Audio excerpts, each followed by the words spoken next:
সমাধা করক নির্বিডব্লিউ রাস্তা সমাধা করক নির্বিডব্লিউ রাস্তা সমাধা করক নির্মাণ হাই নির্মাণ হাই নির্মাণ বিভাগ হাই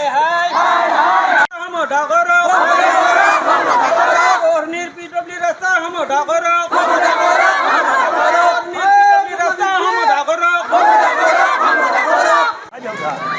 আচ্ছা বন্নি আৰু আপোনালোকৰ যিটো ভেলঘৰ মিলপাৰা সংযোগী পথ পৰিলক্ষিত হৈছে মানে এইটো জৰাজীৰ্ণ কি ক'ব আজি প্ৰায় 12 বছৰ হ'ল এইটো ৰাস্তাৰ কোনো কাম কৰা নাই এবাৰ কৰি 3বাৰ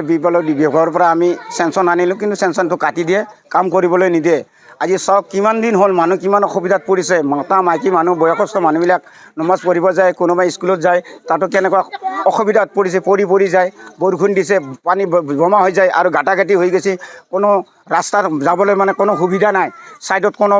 ছাইড বাম নাই একো নাই গতিকে কোনো ধৰণৰ যাবলৈ মানে হেৰিয়ে নাই কোনো যাবৰ কাৰণে কোনো ৰাস্তাই নাই গোটেই ৰাস্তা ভাঙি জৰ্জীৰ্ণ হৈ গৈছে আজি প্ৰায় 10-12 বছৰ হ'ল AGP দিনত নুৰুল হুছেইন দেৱে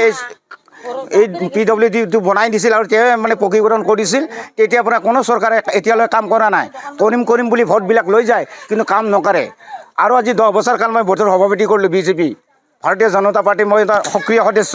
কিন্তু আজিৰ তাৰিখলৈকে মই ৰাইজক একো আনি দিব নোৱাৰিলোঁ ৱাৰ্ডত সদায় মোক কয় যে ৰাস্তাটোৰ কাৰণে অলপ কাম কৰি দিব নোৱাৰিলে আমি তোমালোকৰ হৈ আছোঁ তোমাৰ হৈ আছোঁ ঠিক তেনেদৰে মোৰ দুৰ্ভগীয়া কপাল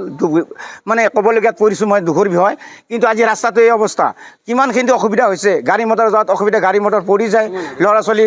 পিলপিলি গাড়ীও পৰি গৈছে ল'ৰা ছোৱালী স্কুলক লৈ কেনে কিমান জৰ্জীৰ্ণ হৈ গৈছে ৰাস্তাটো কোনো কাম নকৰে এবাৰ দুবাৰ কৰি 3বাৰ ৰাস্তাটো চেংচন আনিলে কিন্তু কাটি দিয়ে ৰাস্তাটো কৰি নিদিয়ে গতিকে এইটোৱে দুৰৱস্থা ৰাইজৰ আপোনালোকৰ ওচৰত যথাৰ্থে জনালোঁ যে এই ৰাস্তাটো যাতে আমাৰ ভাল কৰি দিয়ে ৰাইজৰ কাটি দিয়াৰ ক্ষেত্ৰত আপোনালোকে কাৰ ওপৰত অভিযোগ উত্থাপন কৰে আমি এতিয়া কাৰ ওপৰত কৰিম বিধায়কৰ ওপৰত কৰিম যিহেতু সুমন হৰিপ্ৰিয়া আমাৰ বিধায়ক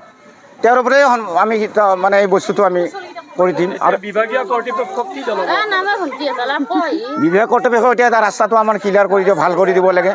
ৰাস্তাত য'ত যিখিনি বেয়া হৈ আছে সেইখিনি ক্লিয়াৰ দিলে আমি নথৈ আনন্দিত হ'ম আমাৰ প্ৰতিবাদ এইকাৰণে ৰাইজে কৰা হৈছে আমাৰ এই PW ৰাস্তাটো ইমান বেয়া হৈছে য'ত এই ৰাস্তা এনেকুৱা ৰাস্তা ক'তোই নাই কামৰূপ ডিষ্ট্ৰিক্টৰ ভিতৰত এই ৰাস্তাটোৱে বেয়া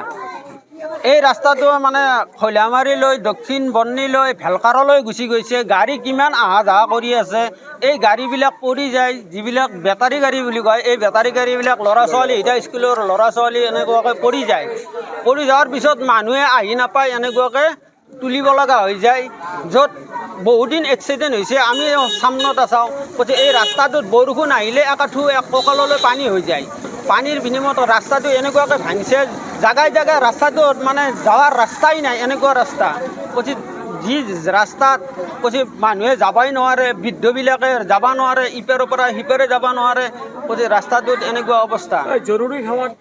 ৰোগীসকল নিয়াৰ ক্ষেত্ৰত আপোনালোকৰ যথেষ্ট যথেষ্ট অসুবিধা হয় তেওঁলোকে আহি গাড়ী লৈ আহে 108 লৈ আহি পেলাই তেওঁলোকে ফিৰি যায় যাব নোৱাৰে পানীৰ কাৰণে অসুবিধা কিন্তু ইয়াতে বেমাৰী ৰোগীয়ে পৰি থাকে যাবই নোৱাৰে বিভাগক কি ক'ব এতিয়া কৰ্তৃপক্ষ কি বিভাগীয় কৰ্তৃপক্ষক কি বাৰ্তা দিব আমি বিশেষকৈ ক'বলৈ একো নাই যাতে আমাৰ ৰাস্তাটো ভাল হয় আমাৰ এইখিনিয়ে ক'বলগীয়া যিকোনো খবৰৰ বাবে যোগাযোগ কৰক 7099017330 লগতে 7099017110 নম্বৰত।